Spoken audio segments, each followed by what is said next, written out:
रुक करेंगे सियालकोट का, जहां पर ईद के दूसरे रोज भी इंतजामिया की बेहिसी बरकरार। शहर भर में जगह जगह बड़ी कुर्बानी के जानवरों की लाशें पानी में तैरने लगी।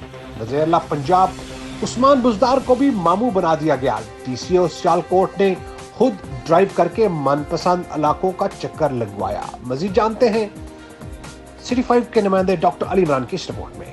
जी, आपको बताता चलूं कि ईद के दूसरे रोज़ होने वाली बारिश ने ज़िले इंतज़ामिया के नाकस इंतजामात का और नाहली का पोल खोल दिया। शहर भर में जगह जगह पड़ी जानवरों की लाशें पानी में तैरने लगी। ईद के पहले रोज़ वज़ीर-ए-आला पंजाब उस्मान बुज़दार ने मुख्तलिफ इलाकों का दौरा किया। डीसी सियालकोट ने खुद ड्राइव करके मनपसंद इलाकों का चक्कर लगाया और नाहली को छुपाया। आपको बताता चलूं कि इन जगह पर वज़ीर-ए-आला पंजाब उस्मान बुज़दार को नहीं ले जाया गया जहां गंदगी थी, रूट ही तब्दील कर दिया गया था।